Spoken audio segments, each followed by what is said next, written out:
Sí, ya ven, por eso me chico en una vuelta y bueno.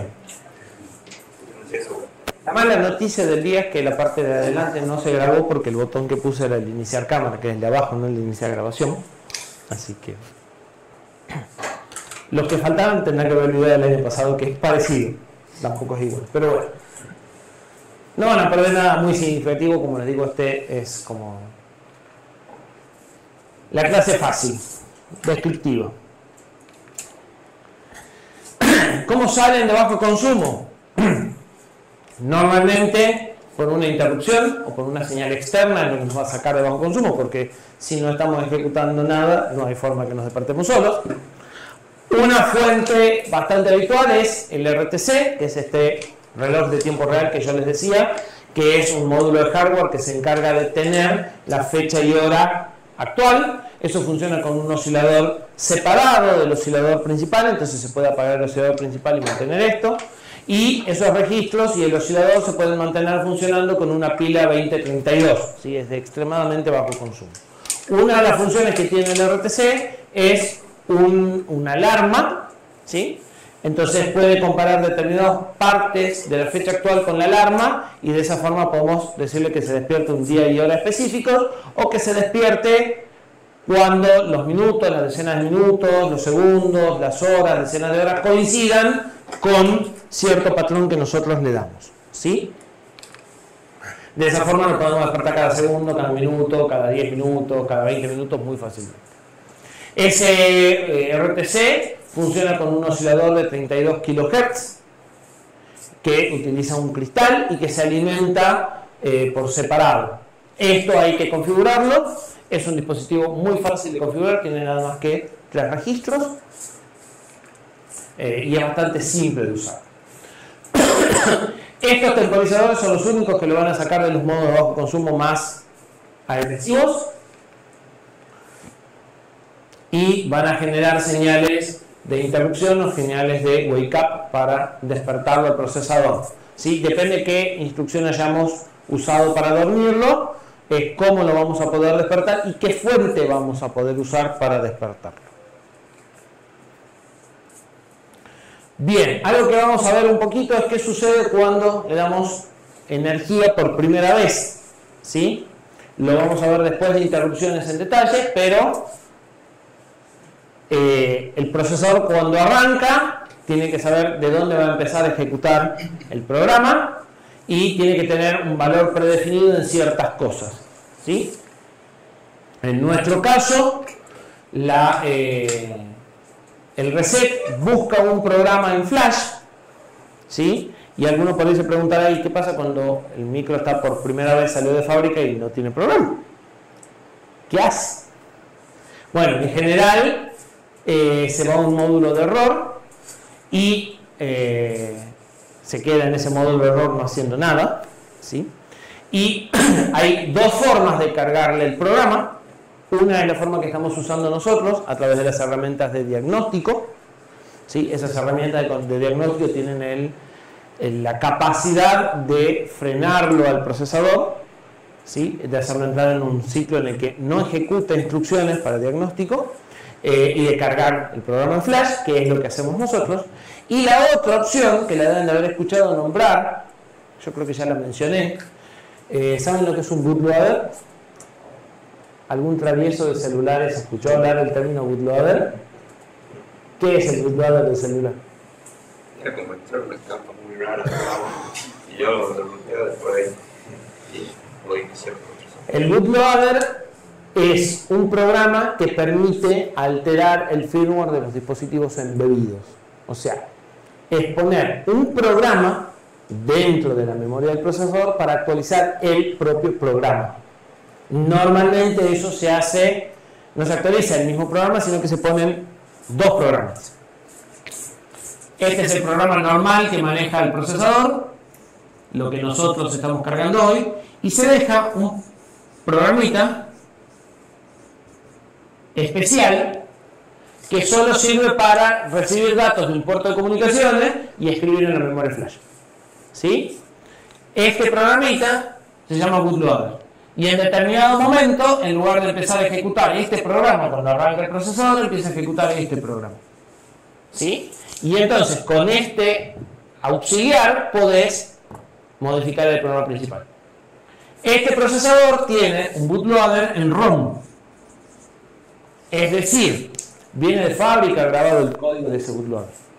Nosotros podemos escribir el nuestro y hacerlo, pero hay un pedazo de ROM en donde está el bootloader, y entonces si cuando arranca tiene determinadas combinaciones de patas, en las patas hay determinadas tensiones, hace que el programa no se busque en la dirección 0, que es lo normal para la flash nuestra, sino que vaya a buscar este programa especial que ya está grabado cuando se fabricó el microcontrolador, y de esa forma lo podríamos programar sin herramientas especiales. Lo podemos programar enchufándolo por puerto USB con un software en la PC que transfiera los datos, ¿sí? Y listo. Lo que hacen los celulares es más o menos lo mismo. Tienen un pedacito de programa puesto, que ese programa se ejecuta siempre, en principio, y que es el que ayuda después a cargar todo el sistema operativo. Cuando se hacen las actualizaciones de sistemas operativos, no se ejecuta el sistema operativo, sino que se ejecuta el bootloader. El bootloader normalmente es un programa muy restringido. Puede hacer lo mínimo indispensable para actualizar el programa principal y nada más. ¿Sí? En los celulares podría existir la posibilidad de que rompan esto y entonces, entrando acá, lo restauran. Y también existe la posibilidad de que rompan esto y tengan un ladrillo. En ese caso se puede volver a cargar siempre el firmware con las herramientas de programación equivalentes a las que usamos nosotros. El problema es que no son fáciles ni están disponibles en el caso de los celulares. Suelen no ser tan normalizadas como en los embebidos normales y el fabricante no se las da. ¿Sí? Pero en fábrica la primera vez se hace eso. Bien. Entonces, la ROM incluye los módulos necesarios para comunicarse y para escribir la flash o la EPROM. Y durante el reset, el PC toma un valor que está almacenado en las direcciones 4, 5, 6 y 7 de memoria, ¿sí? Entonces, nosotros tenemos que escribir en las direcciones 4, 5, 6 y 7 dónde está la primera instrucción que vamos a ejecutar, ¿sí? Y toma un valor, el SP toma los valores que están almacenados en la dirección 0, 1, 2 y 3, ¿sí? Entonces, cuando el procesador arranca, lee de memoria esas dos palabras, las carga en SP y en PC respectivamente, y recién ahí empieza el proceso de fetch, decode y execute normal. En todos los procesadores, el PC tiene un valor inicial conocido. En algunos casos es fijo, el PC arranca en la dirección 1000 y vos tenés que poner el programa a partir de la dirección 1000. En otros casos el PC puede ser configurable, como en este caso yo le puedo decir dónde quiero poner el programa y tengo que poner la dirección de la primera instrucción en un lugar fijo, ¿sí? Algo fijo tiene que haber. En muchos procesadores el stack pointer no se inicializa durante el proceso de arranque y lo tienen que inicializar ustedes por software. En este sí se inicializa automáticamente si ustedes pusieron la dirección de memoria adecuada en esa dirección. Y entonces podrían arrancar desde flash externa o podrían arrancar incluso desde USB leyendo los datos del programa desde una memoria externa. Esta especialmente es una forma también de cargar el programa la primera vez. ¿Sí? No es normal que ejecute desde USB.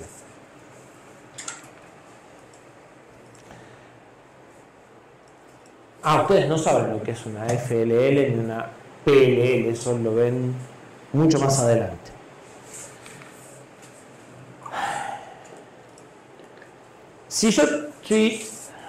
Vamos a explicar rápidamente qué es una PLL. Si yo tengo una señal cuadrada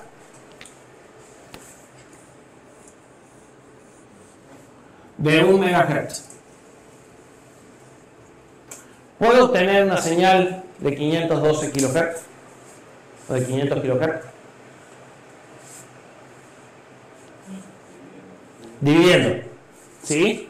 pongo esto en un contador y depende de la patita que saque, es muy fácil sacar la mitad, la cuarta parte, y podría sacar cosas que no sean la mitad exactamente, sin demasiada complejidad tampoco, si reseto el contador de una forma distinta. Ahora, si tengo una señal de 1 MHz, ¿puedo sacar una señal de 4 MHz? Sí, sí puedo, usando esto.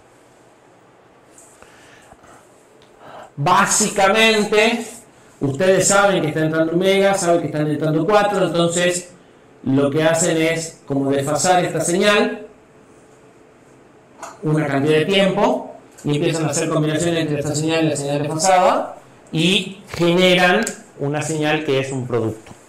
Pero, como los osciladores no son estables, ¿sí? Para que esto funcione, porque este megahertz nunca es 1 mega, es aproximadamente 1 mega. Entonces, para que estos circuitos funcionen, son circuitos realimentados, ¿sí? Donde se va ajustando lo que sale por comparación, ¿sí?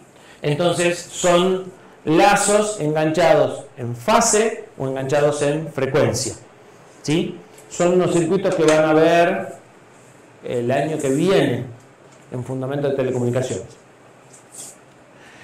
Lo cierto es que estos circuitos permiten, las PLL y las FLL son lo mismo, unos están enganchados en frecuencia y otros están enganchados en fase, pero hacen lo mismo. Son circuitos que permiten escalar frecuencias para arriba y para abajo, a diferencia de un divisor normal que solo puede escalar para abajo, ¿sí?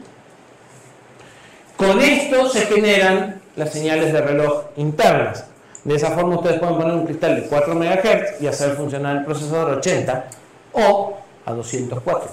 Y es más, pueden elegir si quieren 80, a 120, a 210 o a 204.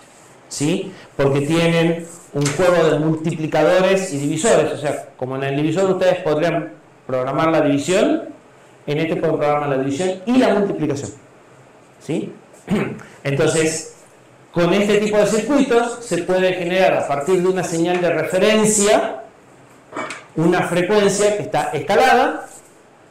Entonces, con un único cristal podemos tener toda una gama de frecuencias de operación. Se puede configurar la frecuencia, en nuestro caso, hasta 204 MHz y usando esas mismas técnicas se generan otras señales de otras frecuencias fijas. Por ejemplo, los puertos USB trabajan a 48 MHz siempre. Entonces, si el procesador está trabajando 204, hay que generar una señal de 48 para el puerto USB.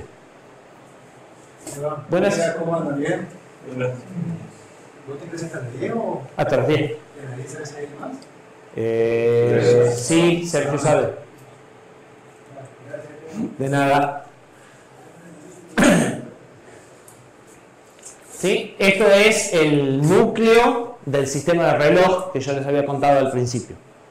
Básicamente hay 3 de estas. Una maneja el sistema, otra maneja el puerto USB y otra maneja la parte de audio que es el I2S, que también tiene frecuencias fijas definidas. El resto de los puertos y sistemas de comunicación dependen del sistema. ¿Sí? Por ejemplo, el nuestro para el reloj va a trabajar así. A mayor frecuencia tenemos mayor consumo. Entonces, una de las técnicas para bajar el consumo es bajar la frecuencia si no tenemos nada que hacer o si no tenemos urgencia en terminarlo. Y CPUs de alta performance permiten menor frecuencia para la misma tarea, ¿sí? Y esa es una forma también de ahorrar el consumo. Por ahí poner un procesador un poco más grande, pero hacerlo trabajar más despacio. Bien. Normalmente los sistemas embebidos están vinculados a sistemas de control. ¿Saben lo que es un gocho? No. Los sistemas embebidos están vinculados a sistemas de control. Y en los sistemas que están controlando cosas, es importante que los programas no se pierdan. O sea, que un programa, por cualquier tipo de error, no se muera y quede todo sin andar. Entonces, los watchdogs son un mecanismo de seguridad que están pensados para recuperar el control del procesador si el programa tiene un error. ¿Sí? Básicamente es un temporizador descendente. ¿Sí? Yo arranco un temporizador en 10 y antes de que llegue a 0 tengo que volver a ponerlo en 10. Si llega a 0 genera una señal de reset y el procesador reinicia. Y cuando el procesador reinicia, una de las cosas que me dice es por qué reinició. Hay un registro que me dice, cuando estoy arrancando el programa, por qué está arrancando el programa. Si es porque me dieron energía eléctrica por primera vez o porque hubo una falla de watchdog, ¿sí? O porque salí de un modo de bajo consumo. Es decir, tengo información cuando arranca el programa para saber por qué se está empezando a ejecutar el programa para tomar decisiones. ¿Sí? Vamos a estar en la parte de receta. Entonces, estos temporizadores lo que me van a dar es como un estatus de vida. O sea, yo tengo que reportarme cada X tiempo y si no lo hago, tengo un reset y vuelvo a arrancar. Se utilizan muchísimo. Normalmente, estos temporizadores tienen un oscilador propio, separado, ¿sí? Y en algunos casos, un watchdog se puede hacer hasta con un circuito de reset. ¿Sí? Yo tengo que recargar el capacitor cada X tiempo y si dejo que se descargue, se resetea. Cuanto más confiable sea, cuanto más simple sea el circuito del watchdog, más confiable es y más efectivo es. ¿Sí? Porque es una medida de seguridad. En los watchdog, en este watchdog pueden configurar la duración del mismo, o sea, cuánto es el tiempo que van a esperar dentro de ciertas ventanas. Y en forma genérica se los conoce como watchdog porque la idea es como que va a haber alguien que los va a despertar si se quedan dormidos. Además del watchdog tradicional, este procesador tiene un watchdog particular en donde funciona igual que el otro, pero lo tienen que recargar dentro de cierta parte de la ventana de tiempo. Es decir, yo tengo un contador que arranca en 10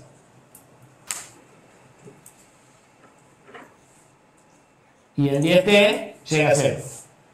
En un watchdog normal yo puedo recargarlo en cualquier momento. O sea, podría ser acá, 10 de vuelta así, 10 de vuelta así, o podría ser acá, 10 de vuelta así. ¿Sí? Normalmente el watchdog yo lo único que hago es ir y tocarlo. O sea, no le vuelvo a poner el valor. Con tocarlo recarga su valor automáticamente. Este busca funcionar en cosas más críticas y entonces solo lo puedo recargar en una ventanita de tiempo que yo defino. ¿Sí? Se utiliza cuando necesito garantizar que las cosas tienen una cierta frecuencia. Cuando quieren usar procesamiento digital de señales, por ejemplo, las muestras de los conversores AD tienen que estar lo más exactamente en frecuencia constante, ¿sí? O en intervalos regulares, porque la base matemática para hacer un montón de cosas pide que los intervalos sean regulares. ¿Sí? Entonces, si quieren estar seguros de que el tiempo del lazo se mantiene siempre dentro de una ventana muy estrecha, pueden usar este tipo de cosas. ¿Sí? Y cuando el tiempo se va de esta ventanita, el watchdog salta y les alerta. ¿Sí? En principio, se supone que esto es una restricción del problema que tenemos que resolver, esa ventana, y que si no la podemos cumplir, si no la cumplimos, estamos haciendo algo mal. ¿Sí? Y en este caso tenemos una interrupción para avisar que me salí de la ventana en la que estaba.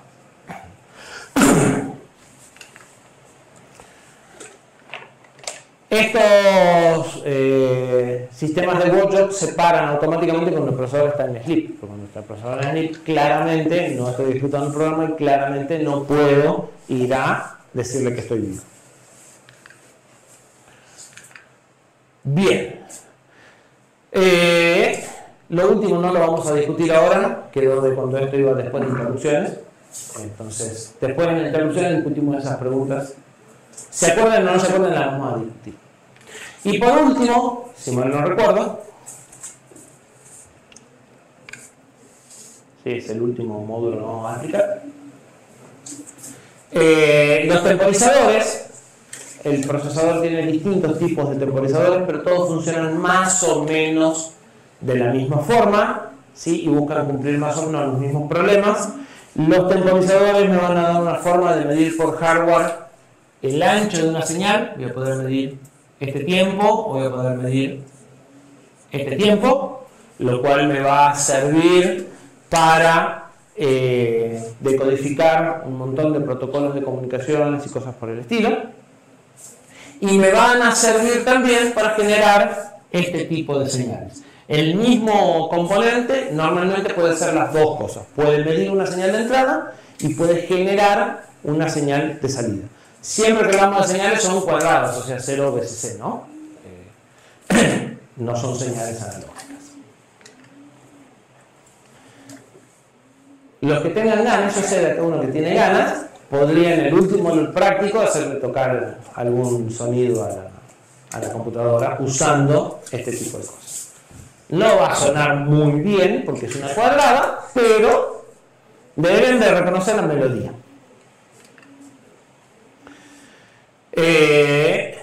Bueno, hay un temporizador especial que es el que maneja la fecha y hora, que funciona conceptualmente similar a los otros. Todos estos temporizadores utilizan un oscilador para generar una base de tiempo y utilizan contadores para medir tiempos y registros para capturar los valores de acá y de acá, o para generar alarmas acá y acá, digamos, ¿sí? Es como que tuviésemos un cronómetro, conceptualmente, o que tuviésemos un reloj de cocina. Entonces, con los valores que ponemos en los registros y el contador que va midiendo el tiempo, cuando coinciden se pueden hacer ciertas cosas, cuando pasan ciertas cosas se guarda el valor para leerlo después, ¿sí? Funcionan de esa forma.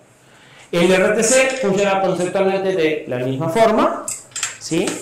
Tiene uno donde yo le pongo la hora, tiene un contador que va avanzando en la cuenta que corresponde y cuando los dos coinciden me pueden despertar. Para medir tiempo, como decíamos, el SysTick que vamos a usar nosotros para la interrupción de 1000 veces por segundo es un contador. Y los watchdog, estos también son contadores, ¿sí? Solo que normalmente el valor se fija una vez y después lo único que se hace es recargarlos. Pero normalmente están construidos como contadores descendentes de 10, de un valor a 0. Yo fijo este valor y después lo único que digo es recargar, ¿sí? Así que ese último timer nosotros vamos a ver uno, pero muchos funcionan más o menos de la misma forma. Les decía que cuando el procesador reinicia, nosotros sabemos por qué reinició. Hay un registro que se llama causas de reset, y ese registro me dice con banderas por qué se está empezando a ejecutar el programa. Puede ser porque me dieron la alimentación. Entonces cuando ustedes enchufan la placa, el reset es por un power reset. Puede ser porque generaron reset desde la señal externa. Hay un botoncito separado de los otros 4 que es el botón de reset, ¿sí? Que va a un pin que es específicamente para reiniciar el procesador.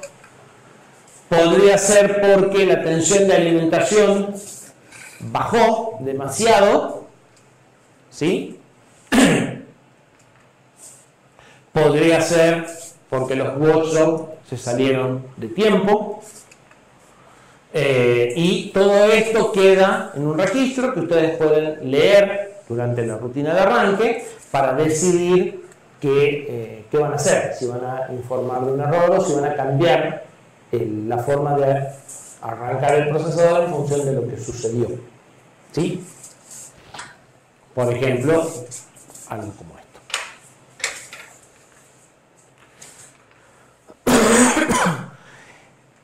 En lo que hace a periféricos, lo que estarían quedando son los más fáciles de manejar, que son las entradas y salidas digitales. Esto es lo primero que vamos a estudiar nosotros, que es lo que nos va a permitir interactuar con las luces, las teclas, ¿sí? En el reloj nosotros estamos usando este tipo de cosas.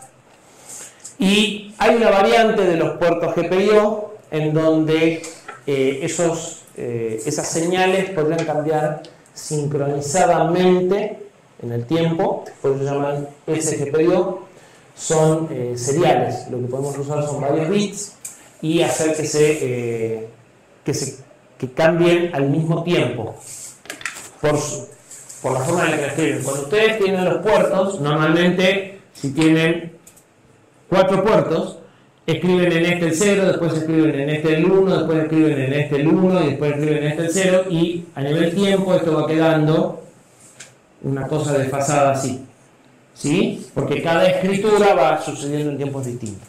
Los SGPIO permiten que estas transferencias se hagan simultáneamente y les permiten implementar protocolos también de transferencias de datos. Por ejemplo, para leer las cámaras, para leer una cámara digital, se utilizan este tipo de cosas, ¿sí? Porque mandan varios bits al mismo tiempo. Algunas de esas cosas las van a ver en transmisión de datos, dentro de 2 años. Y por último, la parte de interrupciones. 2 años. 2 años. Todo trimestre. No, dentro de 1 año. Claro, y FT dentro de 6 meses. Sí, dentro de 2 años debería estar haciendo el trabajo de graduación y recibiendo sucede. No creo que suceda, pero no importa. Se entusiasman trabajando y no hacen el trabajo de graduación. ¿Qué? Por último, algo que se utiliza mucho son el sistema de interrupciones, que es lo que vamos a ver justo después del parcial, por eso decía que es algo muy importante. Todos los módulos internos del procesador pueden producir interrupciones, si ustedes quieren, es decir, con todos los dispositivos que tenemos internos podrían trabajar por interrupciones, si lo quieren hacer. Si no, pueden trabajar por polling, o sea, podrían estar mirándolo. Entonces, ustedes tienen que configurar si quieren usar o no esa opción. Además de todos los dispositivos internos, tenemos varios terminales del procesador que pueden provocar interrupciones externas, o sea que externamente también podrá recibir interrupciones. Tenemos 8 pines de entrada y salida digitales más un montón de pines que los podemos agrupar para generar interrupciones. Eso lo vamos a ver. Poco que habré hoy. Poco alumno. El lunes en medio. No, puede ser por paro colectivo. No, es porque estoy en un laboratorio en la tarde, estoy haciendo el laboratorio. Pero yo no se lo dije. ¿De qué laboratorio? Laboratorio de sistema con micro. Rinden a las 3 de la tarde. ¿Qué? ¿O no? Bueno. ¿Terminó ya usted o no? Sí, terminé. Esta era la última. Está bien, Esteban.